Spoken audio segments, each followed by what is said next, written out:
welcome and glad you're here. It's a museum that shares the stories of the immigrants, migrants, and refugees who called New York City home. You can study so many different kinds of people who came to help build the city and the nation. Many people have come to the city to create a new life. You can really grapple with that history and the way in which it's unfolded. Where history is brought to life and made visible inside the tenements in which these people lived. I had never seen living history done in a way that opened such emotional doors. So food was a big part of the culture here. To be in the actual space where people lived, you really do feel this connection to generations. It's a humanistic experience that one has when one steps into the building. And meaningful connections are made between past and present. For so many people, they realize that these families are not so different from their own families. The museum is all about connecting all of us so we can see we do actually have more similarities than differences. It's a forward-thinking institution that creates conversation and expands understanding. It invites people to think, and it invites people to say what they feel and believe. It's constantly changing, and it's just growing and growing, and it's just a very, very exciting place. Step back in time at the Tenement Museum, a treasure of New York.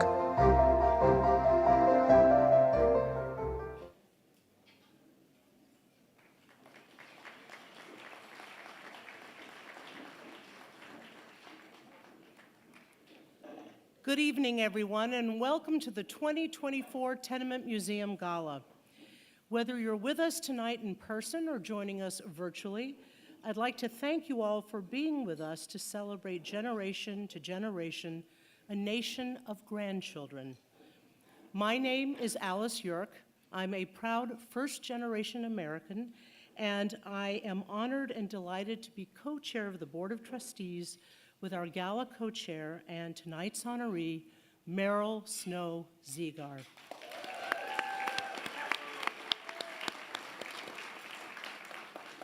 On a personal note, I feel privileged to have served alongside Merryl on our Board of Trustees since she joined in 2011, and I joined her as co-chair starting in 2022.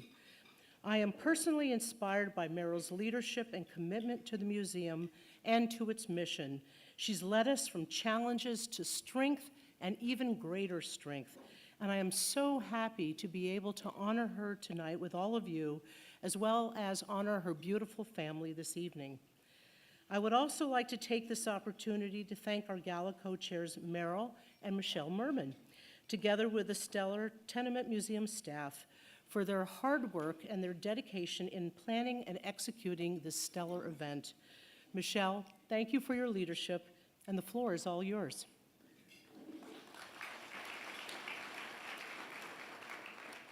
Thank you, Alice, and thank you all for being here tonight. Merrill and I are delighted to welcome you to our 35th anniversary celebration. Those of you here at City Winery, as well as the hundreds joining us virtually from across the country. We are grateful for your generous support. Because of you, we can welcome generations to come to the museum to build learning, connection, and empathy through the stories of our historic tenement families. We have a wonderful program planned for you tonight. But first, we want to thank our sponsors and host committee, as well as our corporate sponsors, including Alchemy Properties, American Express, BCG, Con Edison, EY, Geller, Greenberg, Traeger and Herbst, Handel Architects, Nardello and Co., Nomuro, Quinn McCabe, and TradeWeb. Thank you for your generosity and friendship. I also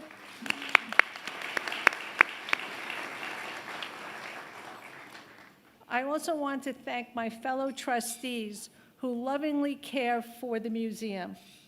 Our amazing staff who work hard to breathe life into the past and have created this beautiful gala for all of us here and at home, and our president, Annie Polland, for her impassioned and creative leadership.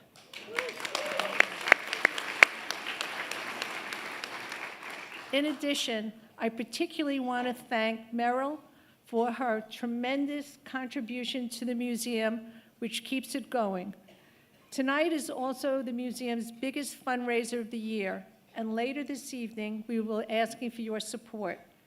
Thank you in advance for your generosity that will help generations meet their great-great-grandparents and realize that we are all a nation of grandchildren.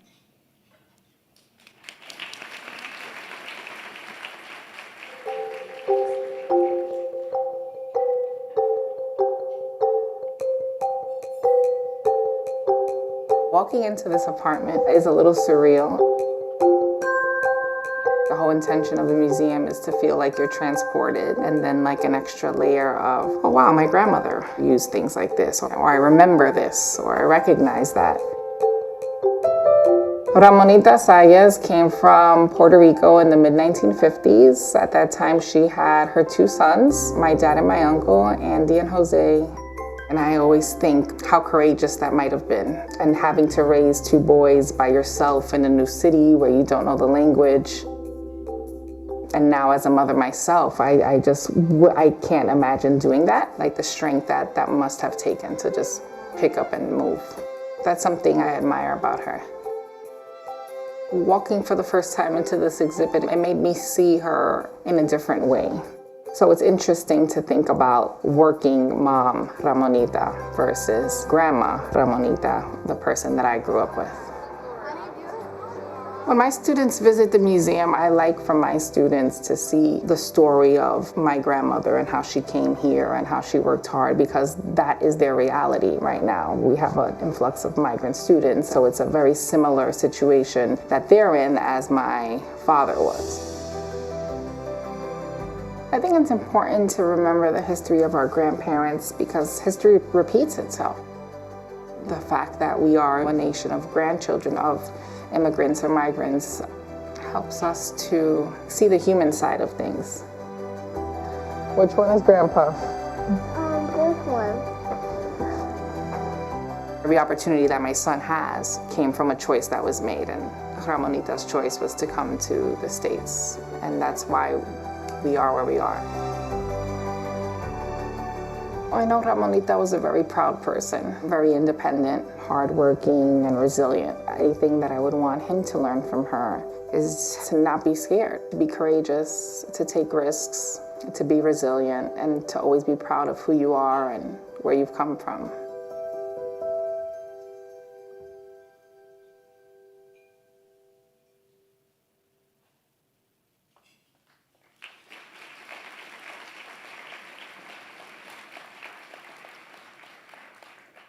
Good evening.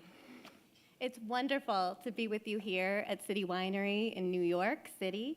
And it's also wonderful knowing that there's so many Tenement Museum community members across the nation who are tuning in tonight and watching this live stream. Together we celebrate the 35th anniversary of the Tenement Museum.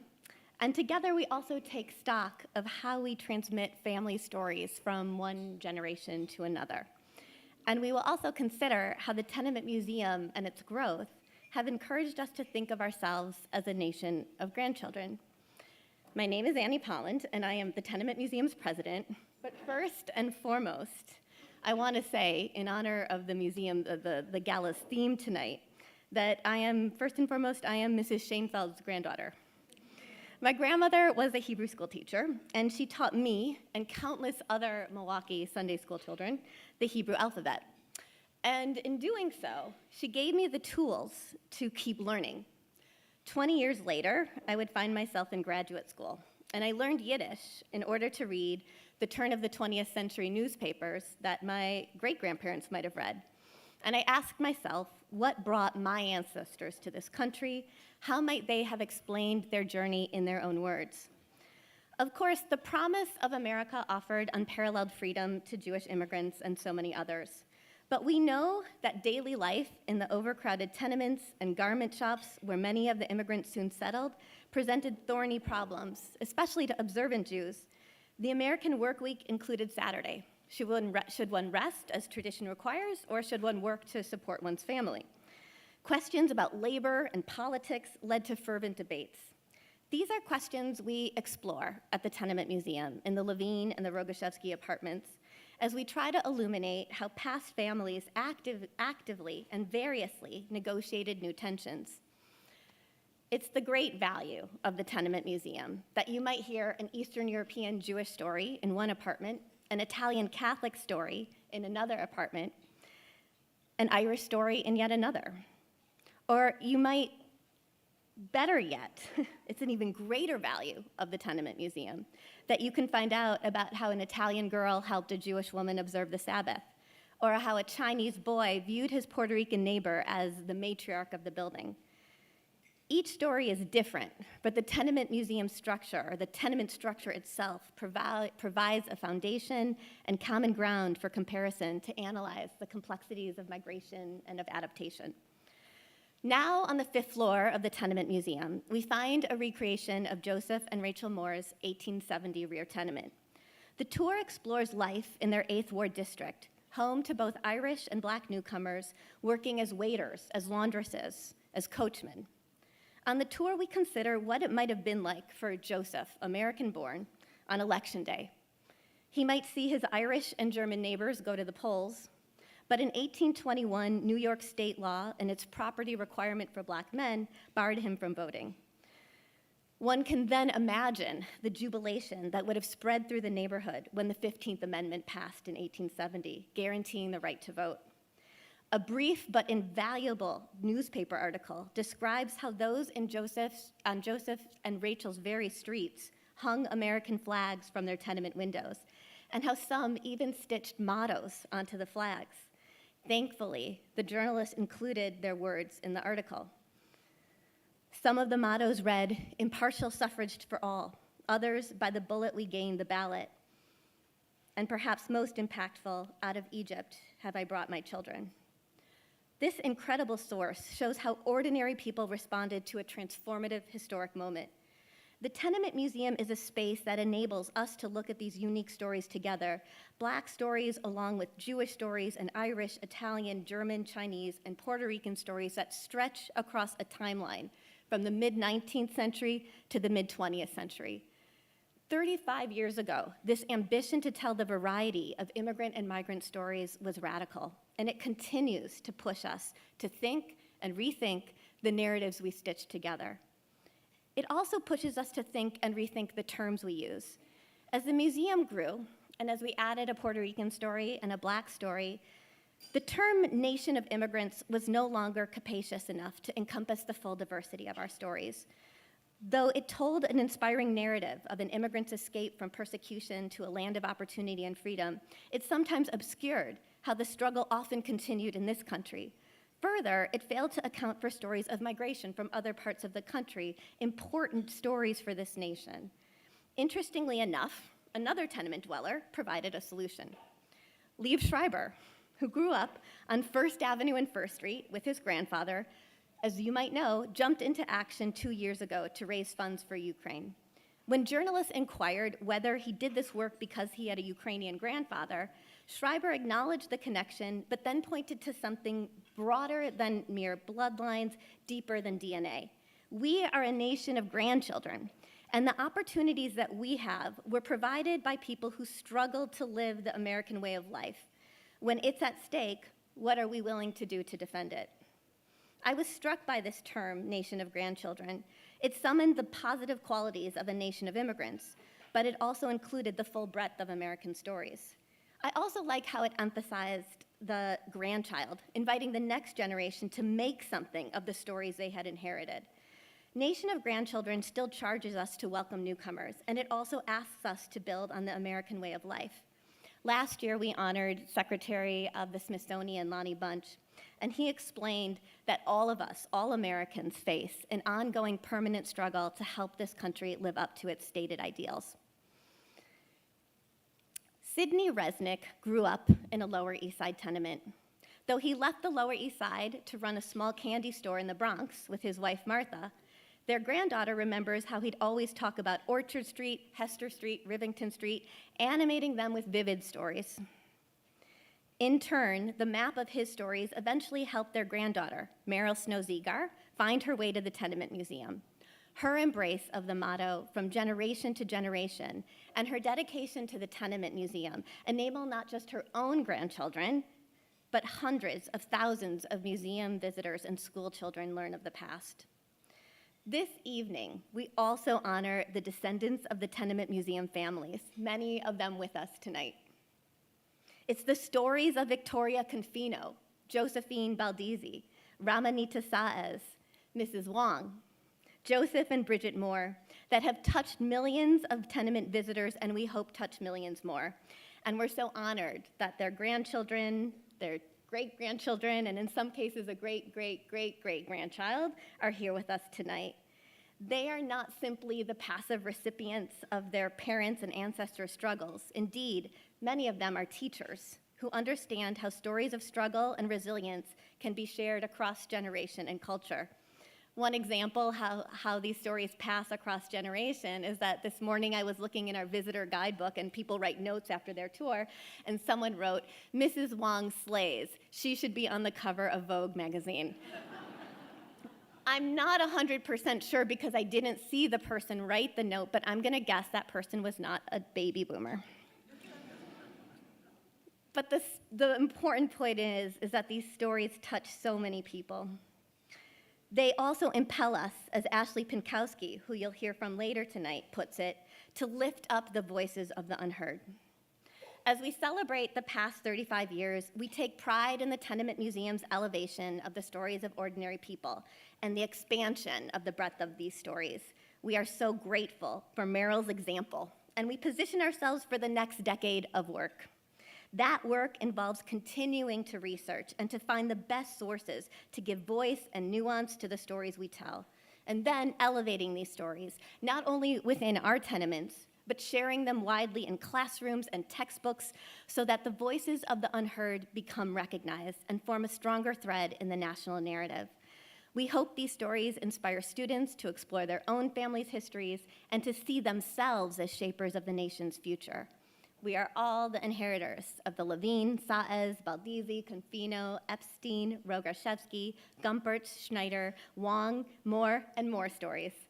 And as a nation of grandchildren, need to ensure the stories continue to be heard and woven into American history more broadly, so that their examples can shape a more expansive and inclusive American identity.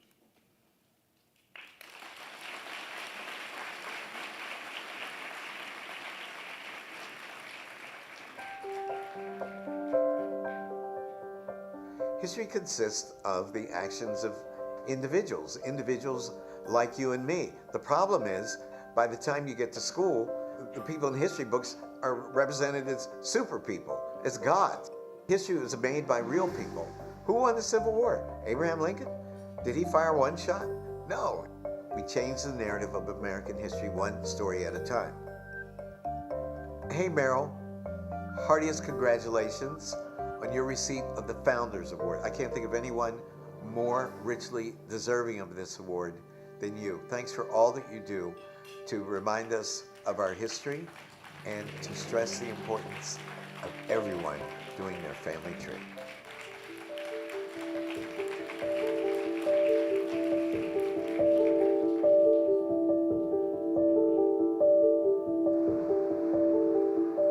So excited to share our new exhibit with you all. These spaces, these layers are really the starting point for telling the stories of the real families who lived in 97 Orchard Street.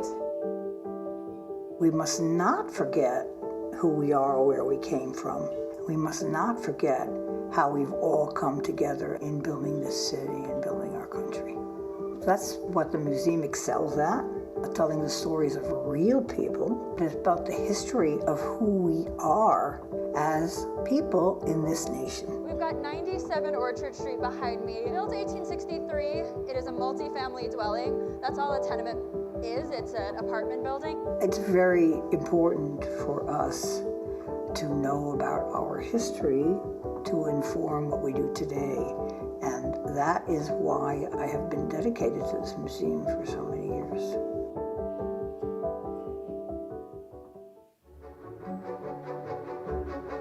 I have always been interested in the history of the city of New York. I actually have two grandparents who lived on the Lower East Side. And my grandfather on my mother's side, till the day he died, could remember the streets of the Lower East Side, recite how Orchard Street went into this one and that one, and had the Lower East Side in his brain like a map. You know, it was so integral to who he was. That was part of why I wanted from generation to generation, because that's what this museum is about to me. It's about bringing the past into the present and make history come alive.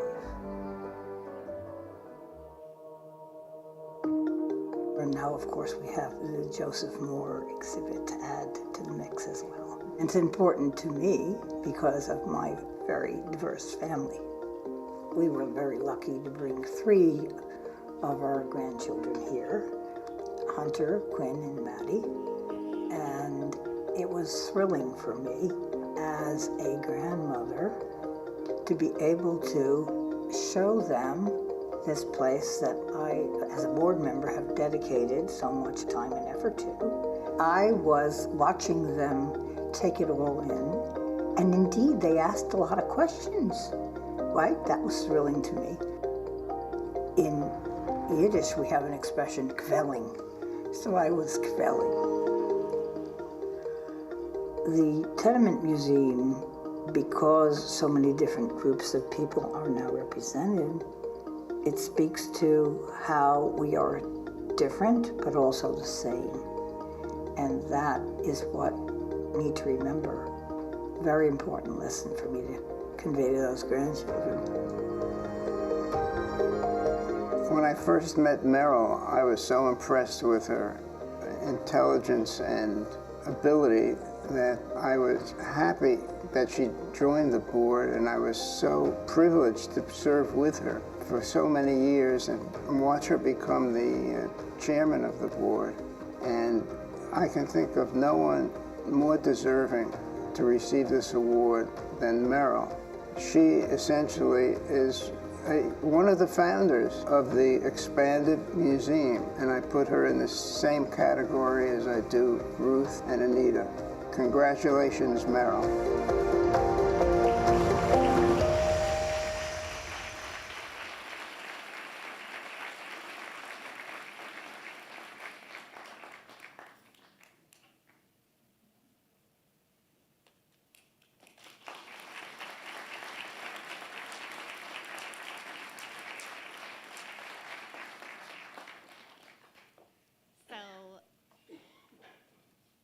Wasn't that a beautiful film? Amazing. So we have a gift to give Merryl, and I couldn't carry it out because it's heavy, but I think you can see it. I think it's going to be on the screen, but what it is a beautiful tenement filled with photos of her family, and you have 5 generations there. Yes. Thank you. So it is my honor to thank you on behalf of the board and the staff for your tremendous service to the Tenement Museum. Thank you. Thank you. Oops. Okay. I need my tech support. What can I say? All right. I think I got it. Okay. First, I want to thank you all for being with us today in support of our beloved Tenement Museum. Whether here in person or on live stream. And I especially thank my beloved family and friends who have traveled to be here, including from afar, but who also are listening in because the museum is giving me this honor. It is with great joy that I accept this honor from the museum. Those of you who know me well are indeed aware of how dear the museum is to me and has been for many years. In fact, since 2011, when I first visited the museum with my friend Amy. Long interested in New York City history, I then suggested to Amy that we visit the Tenement Museum, which my husband Chuck had previously visited with our son Eric and his Hebrew school class. It was about time that I go too. I was immediately impressed with how the museum tells the stories of real people, thereby bringing history to life. And I was especially impressed by the telling of their real immigrant stories through educators, engaging visitors in discussions about the lives of the respective families of the tenement apartments being visited, truly making their stories come alive. And so, not long after my initial visit, my husband and I sent the museum a contribution in support. Not sure of the amount, there wasn't a large sum, but still enough to catch the museum's attention. We were soon invited to a more intimate event at the museum, where I met both Alan Weiler, a strong supporter of the museum, as well as the museum's then president, Morris Vogel. How could Chuck and I have not been inspired by their respective dedication to the museum? And so Chuck and I began our commitment to and support of the museum, with me joining the Tenement Museum Board shortly thereafter, then becoming co-chair along with Scott Metzler in July 2014, and currently serving alongside Alice Yerk as co-chair since June 2022. Both Scott and Alice are two amazing and dedicated people with whom I am grateful to have previously served in the case of Scott and now still serve with Alice. Admittedly, with both respectively carrying the laboring oars during our mutual service as co-chairs. Thank you. I have also been honored to serve under excellent Tenement Museum presidents over these years. In addition to Morris Vogel, it is such a pleasure to be working with Annie Polland. Not only has Annie built upon Morris's legacy, but has most definitely been establishing an outstanding legacy of her own. Now looking back, I marvel at all we have accomplished over these 13 or so years since I joined the board. Adding tours and exhibits in the original tenement building at 97 Orchard, plus walking tours around the iconic Lower East Side neighborhood surrounding it, and significantly acquiring a second tenement building at 103 Orchard Street, thereby expanding our work and telling more immigrant and migrant stories of different groups from more diverse places. Not to mention finding our way through the greatly difficult times during the pandemic when the museum had to be closed.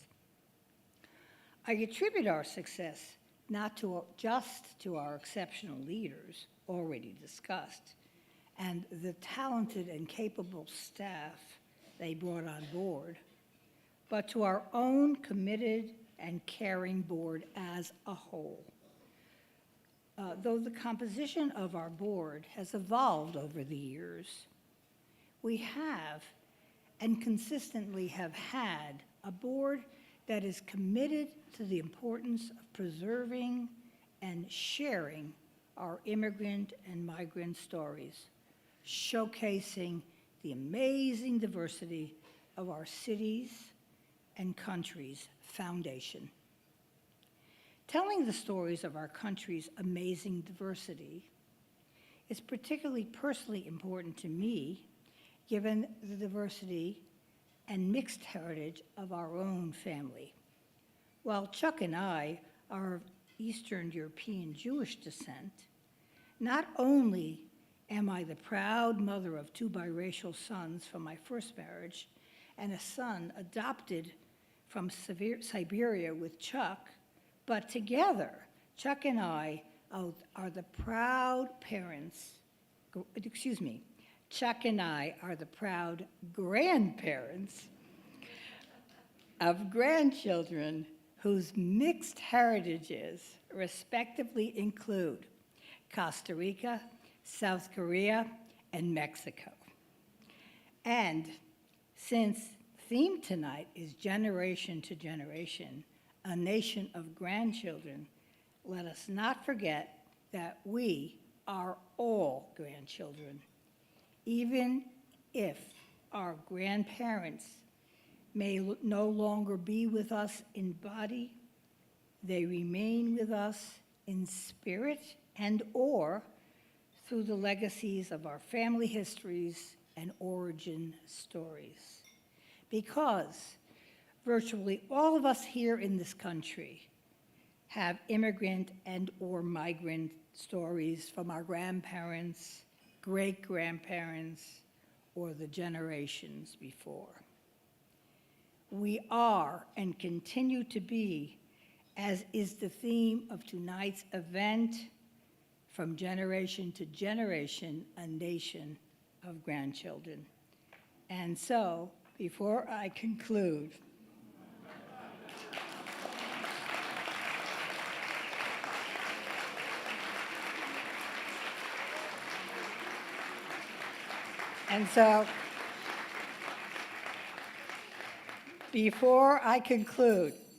let me proudly introduce you to our grandchildren who are here with us tonight, accompanied by their dads, Hunter, age 10, Quinn, age 7, and Madeline, called Maddie, age 4.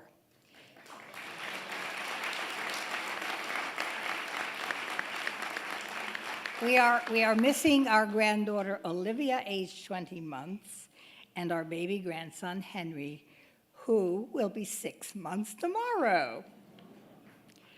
Thank you three so much for being here to support your Mima, my grandma name, as I receive this honor. Let me conclude by thanking the rest of you again also for joining us tonight, and especially by thanking the museum for this honor. May the museum continue to thrive, telling our immigrant and migrant stories to many, many more people and their respective grandchildren for many, many more years to come. Thank you.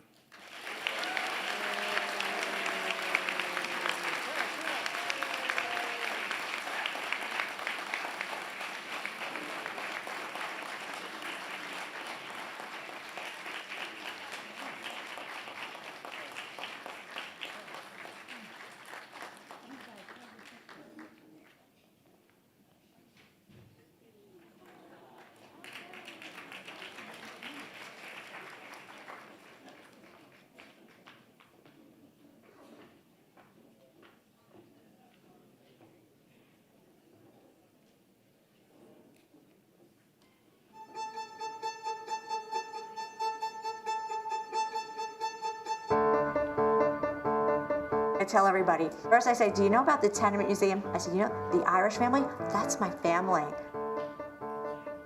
My name is Joanne Kelleher, and my great-grandmother Jane, who was the daughter of Bridget and Joseph Moore, grew up here at 97 Orchard, and then eventually moved to Queens, to the home where my grandfather lived and was raised, and then where he raised my mother, and then where my mother and father raised my family.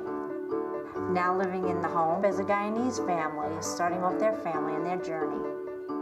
Growing up, I don't remember hearing the names Bridget and Joseph Moore. It's amazing to me now that their names are part of this amazing experience at the Tenement Museum. The trajectory for my family has been a positive one and tells a story of giving back through my mom becoming a teacher and me becoming a teacher. So it's a story of humble beginnings, perhaps, or hard times that eventually lead to more prosperous or making it worth the effort. New York City was a landing spot for so many coming to this country, and therefore the people that live here, including the students in the schools right now, from all of these diverse backgrounds.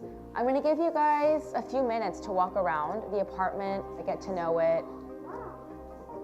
The role that the museum can play for young students today in New York City schools is to form that connection so they could understand that this is how it was when other groups, such as themselves or different from themselves, came to this country. And I feel like it's important for students to see, by preserving the stories of the past, it gives us hope for the future. Yeah, right? So we're starting to notice things around the apartment that might let us know how the Moore family could have kept tradition alive.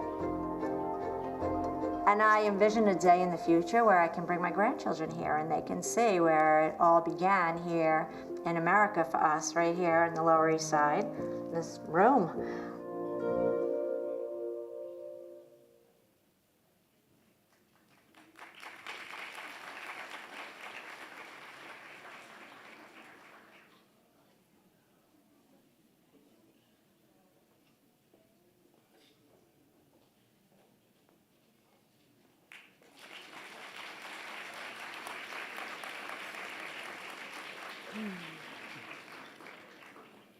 Hello. Good evening, everyone. I'm Julissa. As a fourth grader, I visited the Tenement Museum with my classmates from PS24.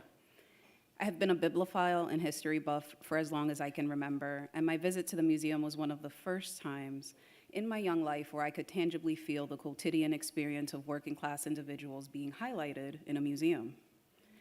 At that time, however, I realized that many of the stories shared amongst my relatives were not reflected quite yet within the museum's exhibits. Amongst them included tales of Loisaida, San Juan Hill, the Tremont neighborhood that Robert Moses demolished to build the Cross Bronx Expressway, and the Dominican enclave that developed in Morningside Heights between Broadway and Manhattan Avenue in the 1970s, where my father and his siblings were raised. When I returned to the Tenement Museum last year, over 20 years after my first visit, I was deeply impacted by Miss Gina Manuel's letter to Ruth Abram, imploring her to remember how expansive and diverse New York's history is. Walking through the Saez Velez exhibit made me emotional because I saw the plastic-covered couchers and the chinero. I saw images of Doña Ramonita along with her children, heard of her parties, and within them I saw my own family and story. I am so excited that the museum has continued to expand its storytelling, and I am warmed by the knowledge that today's K-12 students, including my own daughter, who is a third grader, will be able to experience a wide diversity of New York City stories. I joined the Humanities in Place program at Mellon in May 2022, after a decade in higher ed administration. Committed to the creation and maintenance of just, diverse, multivocal communities, HIP's support for the creation of the Moore exhibit at the Tenement Museum was one of our inaugural grants. Mellon's aim, under the leadership of Dr. Elizabeth Alexander, is to surface and augment the histories, narratives, lived experiences, dreams, and pluralistic understandings of the human experience, while centering our work in genuine community partnership and investment. Places are powerful. As past and current events have taught us, people's connections to their place and their connected histories, cultures, and identities have shaped so many of our individual and collective experiences, feelings, thoughts, expressions, relationships, knowledge, and choices. I am the granddaughter of Julia Rosa Peña, Daniel Jorge Ray Isaac, Elena Abreu Cordero, and Felipe Guerrero Cedaño. I am the daughter of America Elena Guerrero Abreu de Peña and Francisco Augusto Peña Wright. My father and his siblings are first-generation public school children who graduated from Brandeis High School in the Upper West Side. I am a second-generation public school kid and stand here before you today because of their collective sacrifices, hopes, and aspirations. They walked so that I could run, so that my daughter can fly. There were no coincidences in any of our lives, just the free will to make a choice. I am happy that there are places like the Tenement Museum where visitors can honor the past and build a better future. Thank you.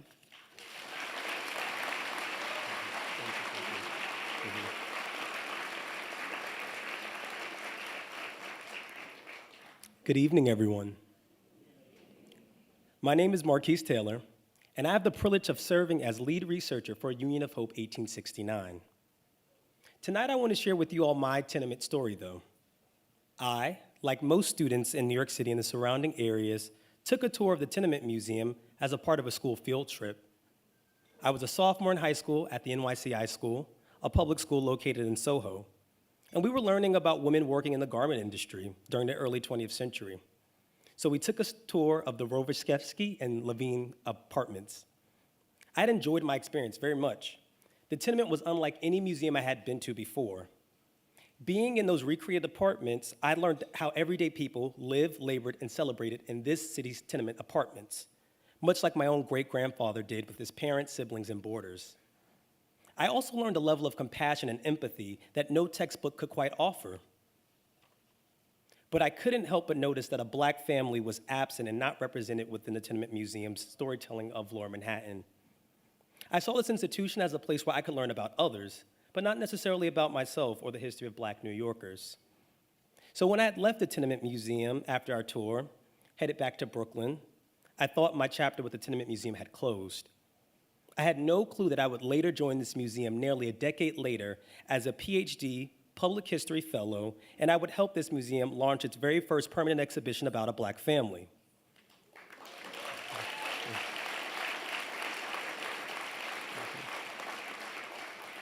And as we did uncovering about Joseph and Rachel Moore's life and the neighborhood in which that they lived in, I had learned that my own high school had been just 3 blocks from the exact location in which Joseph and Rachel Moore had resided. In the next few weeks, I will have the opportunity to lead the very first school group of a Union of Hope 1869. I cannot wait to hear how this family story impacts the lives of the students who will be able to take this tour. Thank you.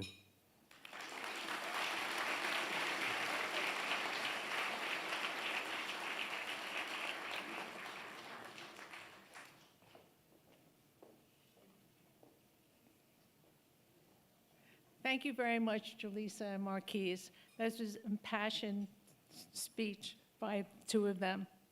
So what you see on the screens are going to be some of the hundreds of notes that we've received from K to 12 student visitors over the past 35 years.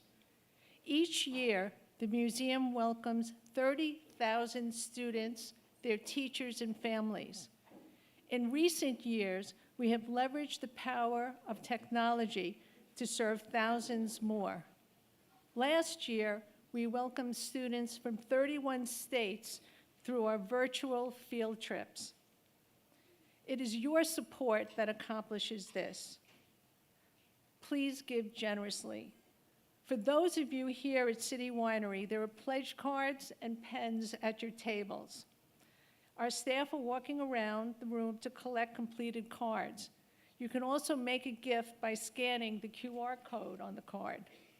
For those of you at home, we need your support too. You can make a gift by following the link in the chat, and you can make pledges all through the evening. Last year, we were able to raise $100,000 at our gala. I am confident we can surpass that tonight. In honor of Merryl, to commemorate the museum's 35th anniversary, and to kick off tonight's giving, I'm delighted to tell you that members of our board have already pledged $35,000.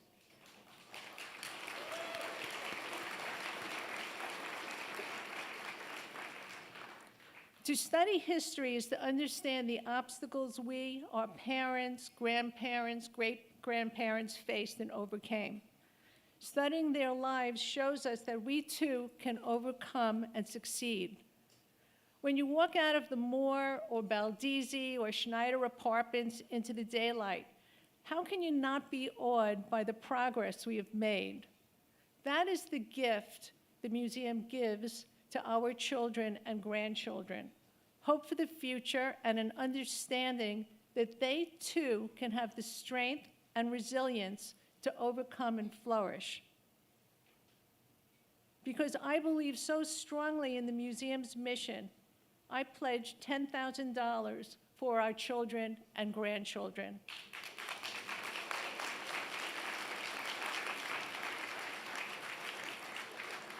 and I hope that you will join me in supporting our future generations. Your gift, in addition, has tremendous actual impact. $10,000 helps enable thousands of K-12 students to visit the museum, both in person and online, like students from PS 89 in Elmhurst, Queens, Ascension Public School in Donaldson, Louisiana, and the C.K. Burns School in Saco, Maine.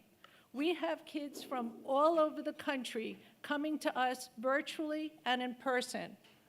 $5,000 helps teachers provide resources that extend our tenement family into their classrooms. $2,500 helps New York City public school students bring their families to the museum free of charge.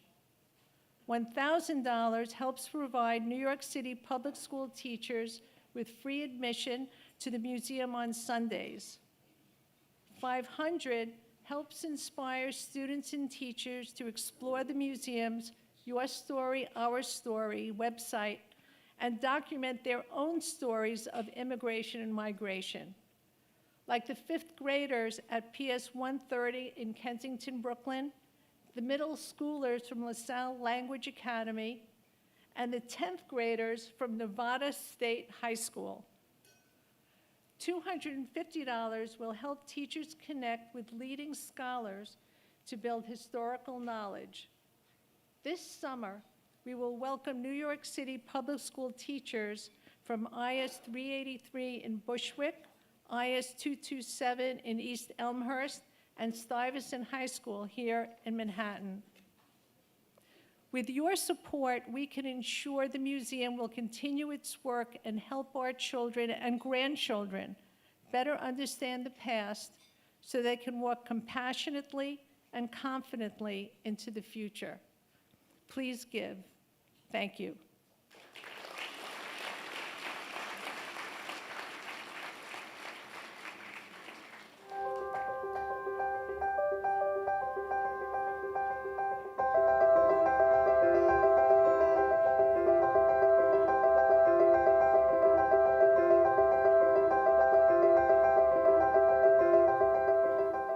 My name is Ashley Pinkowski, and I am at the Joseph Moore exhibit at the Tenement Museum. Joseph Moore is my 4th great-grandfather's nephew.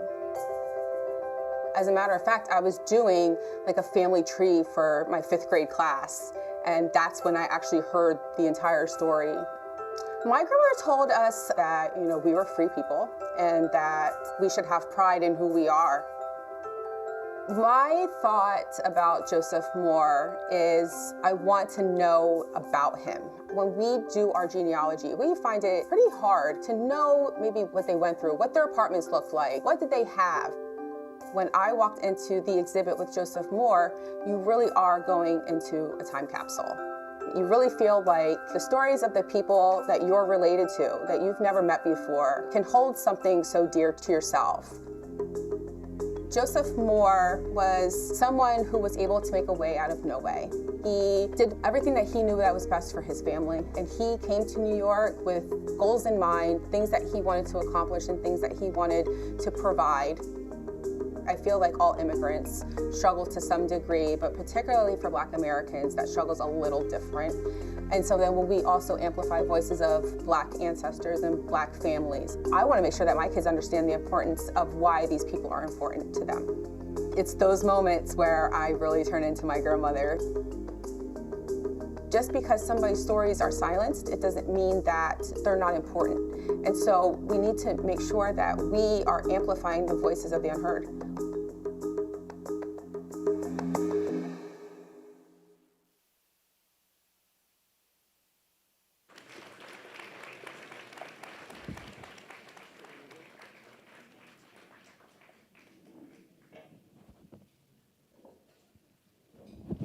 So backstage, I don't know if you know this, but City Winery is a music venue, and wonderful performers come here, and there's been a City Winery not just in this site, but in other locations in New York. And so backstage, on the way to the green room, you can see signed posters of Prince, of Bruce Springsteen, of David Byrne. And so, you know, in a way, what we have here with us tonight are the rock stars of the world of history. So I want to thank Jelani Cobb, Tony Michels, and our trustee, Mae Ngai, for being here tonight. And I want to start just by asking just a kind of overview question. All of you teach at the universities, all of you teach in academia, and yet you do a lot of work outside of academia as well, writing, lecturing.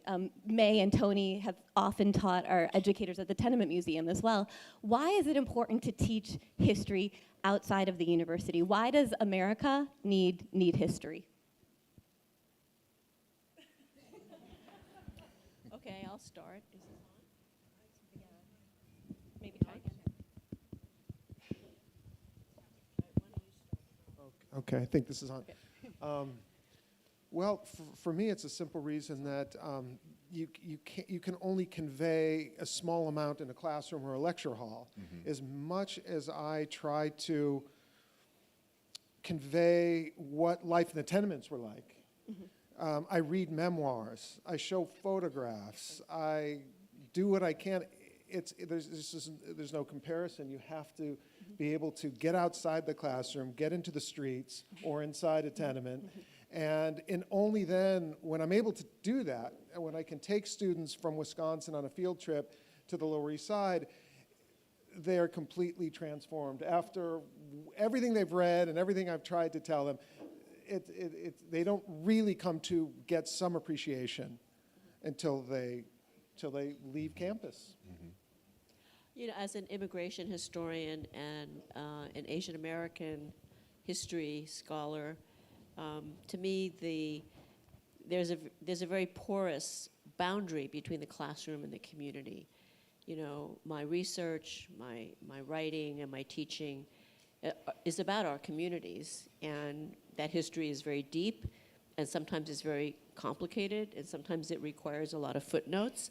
But there's also a version that is very user-friendly, if we can tell a narrative of those same stories. So I think there's a real lovely kind of back and forth between the classroom and a place like the Tenement Museum.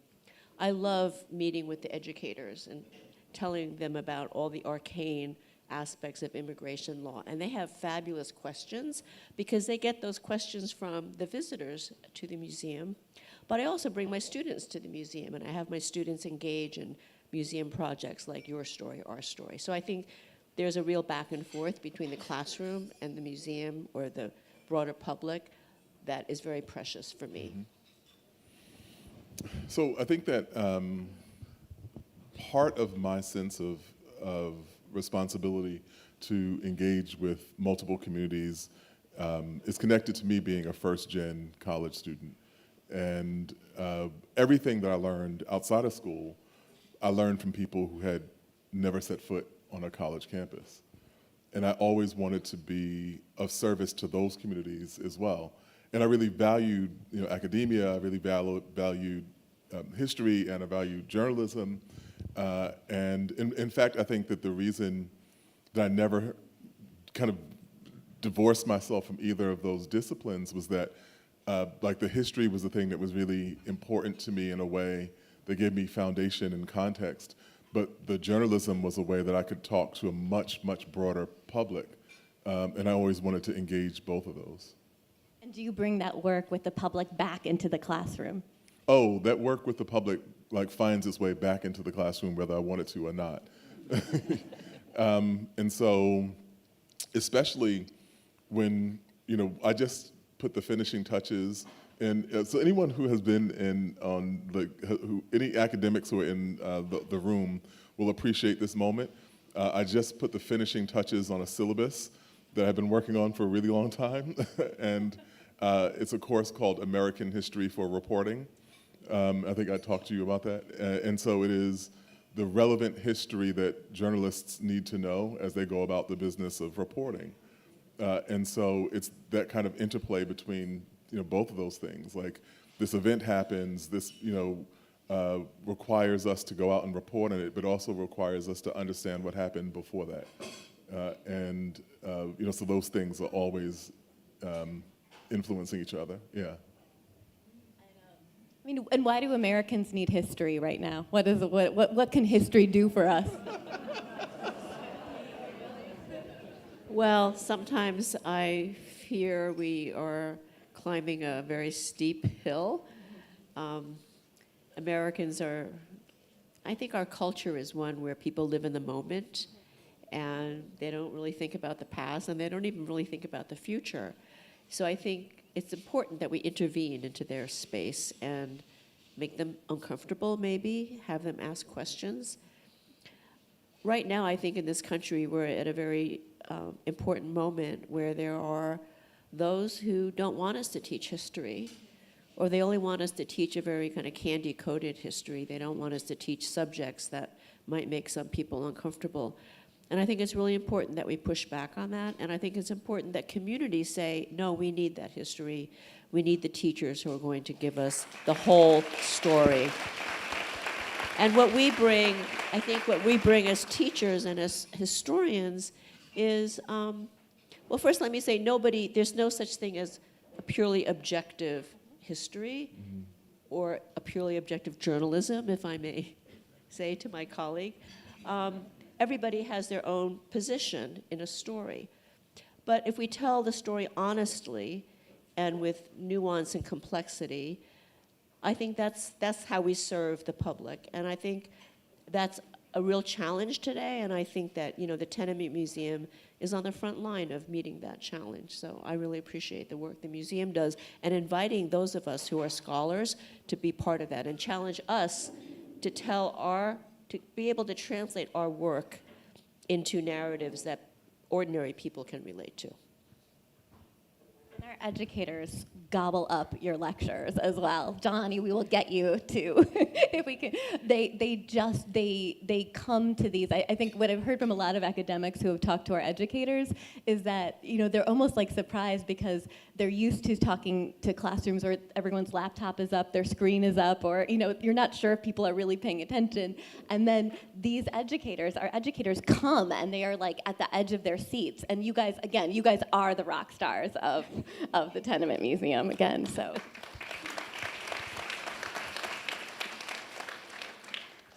One thing that we do that's different, we've talked a lot tonight about adding the Joseph Moore story and Rachel Moore story. What are the advantages of teaching Black history and immigration history together? What are the challenges? What are the opportunities? And is this happening in a lot of places? Can I jump in on this? So I was just talking to my students about this. I pointed out to them that we have, in recent years, seen this tremendous amount of societal tension and about issues of immigration. And we have simultaneously seen a lot of turmoil and conflict about issues of voter access, especially African Americans, kind of going back to the demise of the Voting Rights Act and what's happened after that. And those two things are kind of, salient issues of our time. I said, but if you went back to 1965, we would see that about 6 weeks apart, Lyndon B. Johnson signed the Voting Rights Act and the Immigration Reform Act of 1965, both literally changing the complexion of the country and changing the entirety of the demography of the electorate at the same time. And if we went back 40 years before that, we saw the upsurge. Actually, it's like the centenary this year of the Johnson Immigration Restriction Act that happens in the midst of the surge of the Ku Klux Klan and attempts to restrict the rights of African Americans. And these two things have had the same sort of interplay over time. And then when I was talking to my students, I said, think all the way back to that American history course you took in undergrad, and you learned about the 1798 Alien Act. changed the amount of time it took to become a citizen from 5 years to 13 years. That's how I learned it. Completely inert history. What we didn't know, and what I had to actually figure out later, was that that law was passed because John Adams knew that in 1800, Thomas Jefferson was going to run against him for the presidency, and that while the Federalists were not very popular with immigrant groups, Jefferson's Democrats, the Jeffersonian Democrats, were immensely popular with immigrants. And so if you could change the amount of time it took to become a citizen, you could prevent those people from voting, which means that the first Immigration Restriction Act we had in this country's history was a voter suppression law, which is the reason we have seen these two dynamics twinned over and over and over again in the course of our history. And we have to understand that. I can't just send them out to cover this debate about immigration in Congress and not give them that kind of context to understand what exactly they're walking into.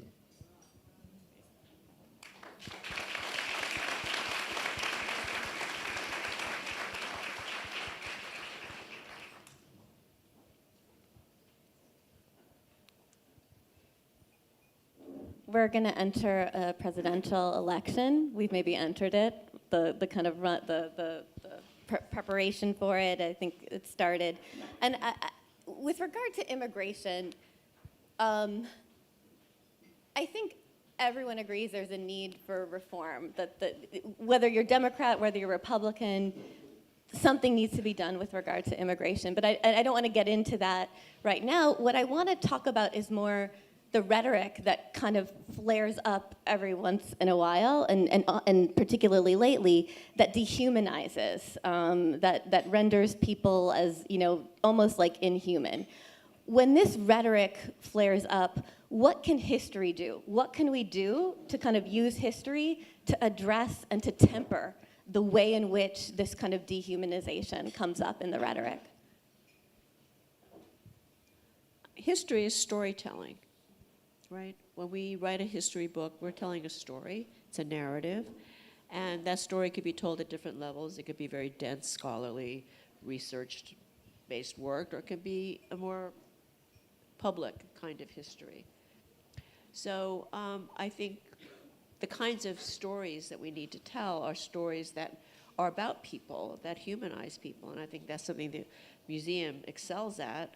But more generally, the more we can give historical context by using stories of real people, then we might have a fighting chance. I think a lot of American voters, I think, are very strange in the sense that they may have very strong views against immigration, but they know immigrants. They're actually their friends, their neighbors. So it's like, well, not Maria. She cleans for me. She's my. I love Maria, but don't have those other people coming across the border. So if you can humanize the issue with stories about people, then I think we have a fighting chance.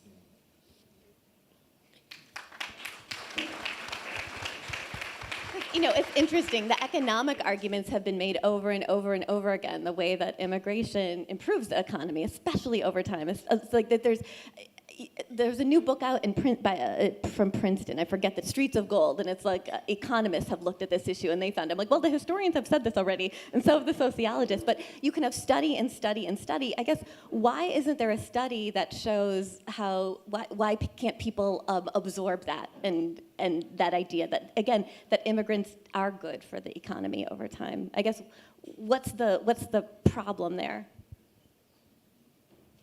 Well, because that is an appeal to an emotion. It's not an appeal to thought or thoughtfulness, right? So when you appeal to an emotion, and in this case I think it's emotion where people are anxious about their precariousness in our society, their economic instability. And immigration has always been this convenient explanation for their precarity. Now, immigrants didn't take all the jobs in the steel industry or the auto industry. Those jobs decreased in number because of robots because of computerization of manufacturing and artificial intelligence. So it's not like the immigrants came and took over the jobs on the assembly line. So somebody is feeding them a narrative that is very powerful because it stokes, like Jelani was saying, it stokes old fears, racist inclinations, right, that are not rational. So we have a big job before us because this is a playbook that is not the first time we've witnessed this playbook of coming up with a theory about an other to explain a real problem, but it's not the answer to that problem. So people get sidetracked by that. And I think, I don't know, right now, we live in this world of social media and extremes. It's very hard to cut through all that noise. So I guess we just have to keep trying. Yeah. Keep humanizing. And Tony, the era that you have researched so beautifully and have brought to life, much of it takes place on the Lower East Side, and much of it takes place on soapboxes, the ways in which people would gather around soapboxes to hear speakers on American history with their take. What can we learn about the Lower East Side of 1900 with regard to political discourse? How can that be helpful for us today? Well, this isn't quite answering the question, but That's maybe okay. I can get to it. That's okay. It's almost time for dessert, so we'll let you. I think it actually connects, what I'm about to say connects also with your prior question about comparing immigrant groups and African Americans and the history of immigration. And that is that for the history of the Lower East Side, in the history of Harlem, that the experience of moving large numbers of people moving to certain places like New York City, there was an unleashing of cultural energies, a feeling that this isn't just a migration to better your, to make a little more money, that it was a kind of self-liberation. It's very strong in African American history and Jewish history, that this was an exodus, and you see it in the migration and return migration rates. Jews and African Americans mainly came in large percentages, and they almost never came back in large numbers. Bulgarians came to America, and 80% went back to Bulgaria. Almost 50% of Italians went back to Italy. So they're different. It reflects a different understandings of the purpose here. And so the question for many migrants, African Americans and Jews, is now that we're, in a sense, free, what are we going to be now? And I think this is crucial for understanding why the Lower East Side, again, as well as Harlem, saw an explosion of cultural energies. This is the one thing I love about the Lower East Side. And the soapboxes, this gives us your question, what were the soapboxes? Soapboxes were a phenomenon of people who could never speak publicly before, say what they wanted to say, often in Yiddish, in English too, and they could do this on in these densely populated street corners. It's a microcosm of what the Lower East Side meant, and again, I'd say what Harlem meant.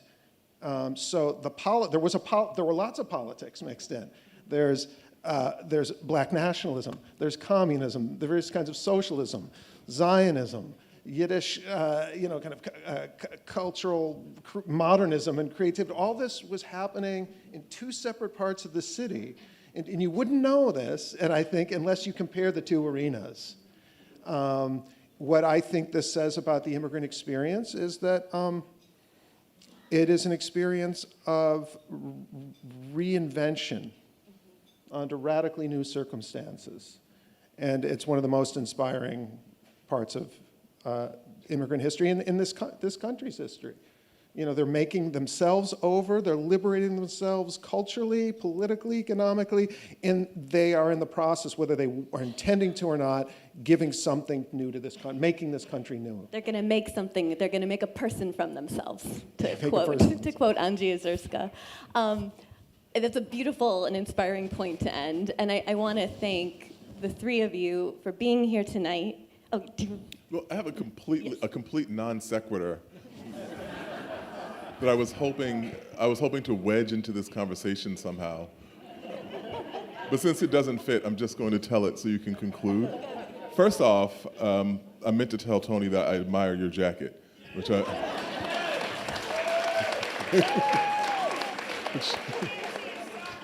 Oh, really? Oh, the socks too? The whole setup. It's the whole thing. No, well done, sir. But the other thing is that, because of the theme, like, a nation of grandchildren, I started thinking, it dovetailed with something that I learned about my grandfather recently. And my grandfather was like this man of mystery. He was 6'5", 6'6", was a very handsome, charismatic man who had 10 children across 2 marriages, but told no one about his origins. And so he died before I was born, so I became kind of obsessed with him. And I started kind of in the pandemic, kind of tracing his history. But I had like a bunch of things going on in my life, so I don't have like a lot of time. And so at some point I just broke down and said, okay, I'm gonna hire a genealogist. And so for the purposes of like compression, like all of these conversations happened over the course of many months, which kind of built the dramatic tension, but you'll hear them like kind of in sequence. And so I gave her my grandfather's information, had a very unusual name. His name was Willie Cobb, but his middle name was Esther.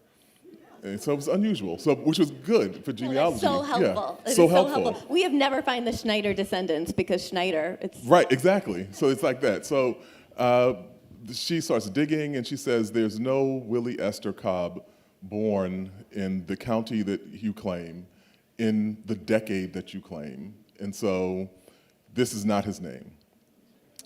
Maybe he fled the South. This was in Georgia, at the end of the 19th century. Maybe he fled for some reason, or there are all the kinds of reasons that African Americans might change their name in this time frame. But then she goes back and finds that there's a child born in the same exact day and date named Willie Esther Edwards. And she said, do you know who that is? I said, I have no idea. His parents are Willie and Mary Edwards. Do you know who they are? Not a clue. And so she goes back and starts digging more. And she says, there are no Cobbs for 4 counties. I have checked 4 counties. The nearest Cobb is like on the other side of Georgia. And so we don't know if he's connected to them at all, but certainly, on his birth records it says Willie Mary Edwards. So she comes back again and says, I have something that's interesting. She said, there's an Alfred Cobb, but he's like many counties away. And she comes back later and says, so I found something interesting. In one census, Alfred Cobb lives like 4 counties away. But in the census the year before your grandfather was born, Alfred Cobb lived 2 doors down from Willie and Mary Edwards. See, some of you got it. He had to move. Yeah, so exactly. So first off, this was like very interesting because reality TV did not invent these situations, like they've been going on for a very long time. And while I don't approve of this particular indiscretion, at some point, Willie Edwards became aware of this indiscretion, and my grandfather, who was 6'5" and had green eyes, I think that poor Willie Edwards at some point said, this boy looks nothing like me. But you know that guy who's lived down the street, who was 6'5" and had green eyes? He looks a lot like him. And as a cause of this, as part of this, we realized I called my aunt and told her, she never knew anything about her father. I told her this story. She laughed for like 15 minutes straight. And then we started doing the math and realized that on some sides, there are 5 subsequent generations. So there are hundreds of people who are walking the earth or who have walked the earth because of this particular indiscretion. So I say that to say that we are all a nation of grandchildren.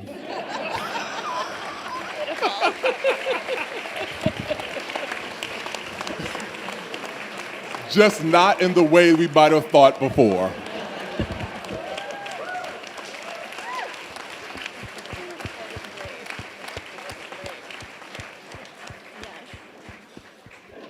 history has surprises, families have surprises, and it's how we make stories out of them and pass them on. And I guess the goal of the Tenement Museum is that every student comes and they go back and they research their own history and they find out about who they are, and not just their DNA, right? They find out the stories that made them who they are over the generations. So I want to thank you for all of your support. Oh, Ian, I see, do you have something for me? Oh, okay. This is the drama of the evening. Maybe I'll find out about an ancestor with an indiscretion. Breaking news. Excellent, excellent. This is good. I was like, I didn't see Ian at first, and I'm like, then I wouldn't have the good news to share, but the wonderful news that I have to share is tonight, because of you, we've raised $100,000 in the room for stories. And this has been the most successful gala we've had in at least my memory and in the history. We've raised well over $1 million tonight for the Tenement Museum. And I want to thank again Merryl, Zegar, for this wonderful honor to honor you.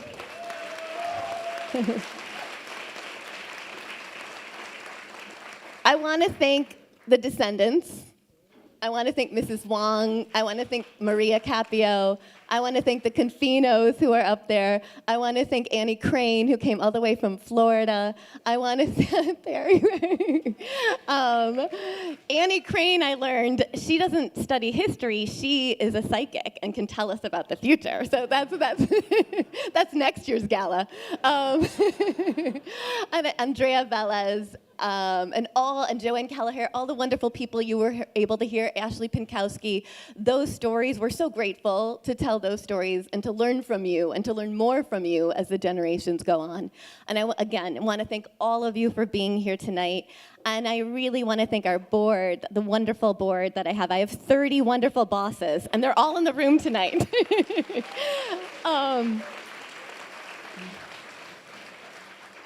And last but not least, I would love to say that it was really, really easy to plan this program and this gala tonight, and it wasn't. So I want to thank Ian Patrick, the most debonair director of, of events and individual giving.